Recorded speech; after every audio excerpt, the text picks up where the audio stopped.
Um pequeno avião com 6 pessoas a bordo despenhou-se em Filadélfia, no estado da Pensilvânia, no nordeste dos Estados Unidos da América. Um avião pertencente aos serviços de emergência médica que transportava uma criança a necessitar de cuidados médicos despenhou-se em Filadélfia pouco depois da descolagem, explodindo numa bola de fogo que envolveu várias casas. De acordo com informações do portal Flight Radar, o avião despenhou-se após voar durante cerca de 40 segundos perto de um cruzamento nordeste da maior cidade da Pensilvânia. A Jet Rescue Air Ambulance disse que a paciente e mais um passageiro seguiam a bordo, juntamente com 4 membros da tripulação. O acidente ocorreu apenas 2 dias após o desastre aéreo mais mortífero dos Estados Unidos da América numa geração. Na quarta-feira à noite, um jato da American Airlines, que transportava 60 passageiros e 4 membros da tripulação, colidiu em pleno ar com um helicóptero do Exército em Washington. Não houve sobreviventes do acidente.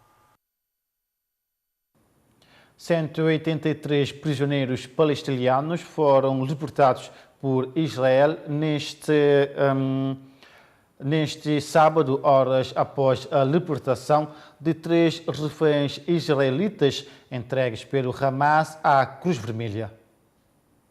Mais uma troca de reféns israelenses por prisioneiros palestinianos aconteceu neste sábado de manhã. O Hamas entregou 3 reféns à Cruz Vermelha em Khan Yunis, enquanto as autoridades israelenses libertaram 183 prisioneiros palestinianos que chegaram à Cisjordânia em autocarros. É a 4ª ronda de trocas durante o acordo de cessar-fogo em Gaza entre Israel e o Hamas. A trégua, que teve início a 19 de janeiro, tem por objetivo pôr termo à guerra mais mortífera e destrutiva jamais travada entre Israel e o grupo militante Hamas. O frágil acordo foi mantido durante quase 2 semanas, pondo termo aos combates e permitindo o aumento da ajuda ao pequeno território costeiro. Espera-se que um total de 33 reféns israelenses sejam libertados em troca de cerca de 2.000 prisioneiros palestinianos durante as primeiras 6 semanas da trégua. Israel diz ter recebido informações do Hamas de que 8 desses reféns foram mortos no ataque do Hamas de 7 de outubro de 2023 ou morreram em cativeiro devido aos bombardeamentos israelenses. Israel e o Hamas devem começar a negociar na próxima semana uma segunda fase do cessar-fogo que prevê a libertação dos restantes reféns e o prolongamento da trégua por tempo indeterminado. A guerra poderá recomeçar no início de março se não se chegar a um acordo. Em Moçambique, protestos bloquearam a principal entrada de Maputo após a retoma da cobrança de portagens. Danisa Moiane traz mais detalhes a partir de Maputo. Olá! Retoma de cobrança de portagens reacende manifestações em Moçambique. Esta agitação sem precedentes teve lugar na capital Maputo. Nas proximidades dos postos de portagem, os manifestantes utilizaram barricadas, pneus em chamas e veículos atravessados nas estradas para interromper o tráfego, numa demonstração de descontentamento com a medida. Ação que teve réplica nas comunidades, onde residências e autocarros de transporte de passageiros e viaturas particulares foram incendiadas. A suspensão das cobranças ocorreu devido às manifestações violentas pós-eleitorais em finais de 2024, que resultaram do vandalismo e destruição de infraestruturas públicas e privadas. Danisa Moiane, de Maputo, em Moçambique, para o Fala Cabo Verde.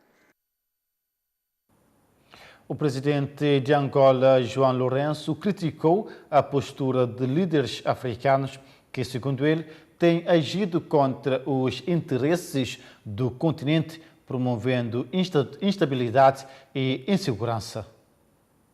Na sua mensagem, João Lourenço lamentou a tendência de alguns líderes africanos em ignorar os valores de solidariedade e irmandade fundamentais para o progresso do continente. A falta de diálogo e soluções diplomáticas tem alimentado tensões, guerra, pobreza e deslocamentos em massa, colocando os responsáveis entre as páginas menos gloriosas da história de África, afirmou o presidente angolano. Lourenço destacou o papel dos líderes no combate às crises que assolam a África, como os conflitos no leste da República Democrática do Congo, no Sudão e na região do Sahel. Ele exortou os líderes a priorizarem a paz e a reconciliação, em linha com os ideais dos pais fundadores do nacionalismo africano, que sonharam com uma África unida e próspera. Como mediador nos esforços de pacificação entre Ruanda e República Democrática do Congo,